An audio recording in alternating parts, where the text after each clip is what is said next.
بسم الله الرحمن الرحیم. ټاپک دی چې سنگل پلانټ چې دی هغه چینج راوستی شي، نو دا خبره بالکل صحیح ده چې یو سنگل بوټی چې دی هغه چینج راوستی شي.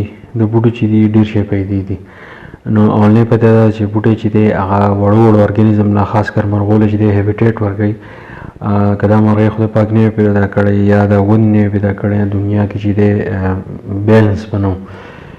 بله دا پیدا ده چې د دې کومې غټې غټې ونې چې د دې په دې سوري کې واړه واړه بوټي چې دی لویږي، او هغه بوټي چې دی هغه میډیسنل پلانټ دي. د دې اګزامپل چې دی پنجای ده.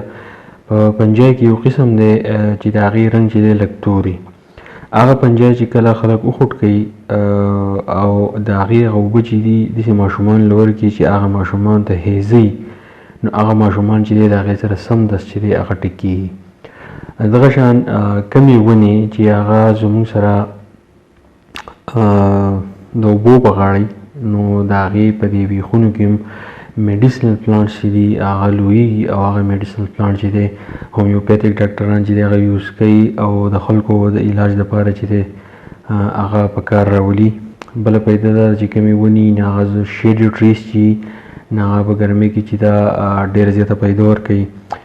بل د دې دا پیدا ده چې کله طوفان یا اندی راشي، نو هغه چې دی ودرۍ د هغې د نقصان نه چې دی موږ بچ کوي. بله دا پیدا ده چې سایل ایروژن چې دی هغه منع کوي. سایل ایروژن موږ دې ته وایو چې کله ډېره زیاته تیزه هوا چلیږي، نو د هغې تیزې هوا سره خاوره چې ده هغه ورو ورو چې دی د هغې ماس چې دی کمیږي. نو په کوم ځای کې چې دا ونې بوټي زموږ سره وي، نو سایل ایروژن چې دی نه کېږي.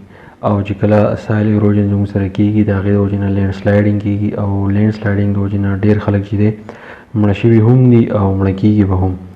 بله دا پیدا ده چې سیلابونه چې دی نه راځي، خو چې کله سیلاب راشي نو هغه ځان سره چې دی وبا راوړي، او وبا د لاسه په سوونو باندې انسانان چې دی او ځناور چې دی هغه مري. نو د ونو چې دي د دې پیدې که فرض که موږ بیانوو، نو د دې پیدې چې دي په زرګاو دي. خو که موږ په خپل ژوند کې تر اوسه پورې تاسو سوچ وکړئ، یا موږ یا تاسو چې دی په خپل ژوند کې به موږ تر اوسه پورې چې دی یو بوټی چې دی هغه نه انال کړی. زمینداران نه علاوه عام سړی چې دی هغه نه دا سوچ کړلی او نه چې دی دا کار کوي. نو پلانټیشن چې دی هغه ډېر زیات ضروري دی. پاکستان کې پلانټیشن چې دی په زور و شور باندې جاري دی. نو موږ له پکار دي چې په میاشت کې کم از کم موږ ډېر نه شو، نو په میاشت کې یو بوټی چې دی هغه موږ ضرور نالو. نو په کال کې چې دا 12 بوټي شو، چې دغه شان 100 کسان شي او په کال کې 12 بوټي نال کړي، نو د دې تعداد چې دی دا به ډېر زیات شي.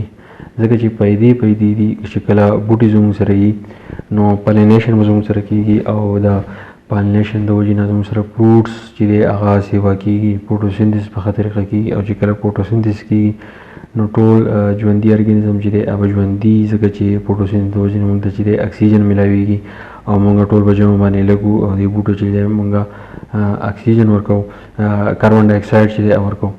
نو موږ له پکار دی چې موږ پلانټیشن چې دی هغه ډېر زیات وکړو.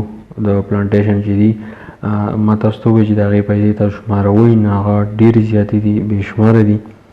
نو موږ ته به هم پیدا وړو وړو کریچر ته به هم پیدا، او که میډیسنل پلانټ چې دي هغه به چې دی هم پیدا کېږي.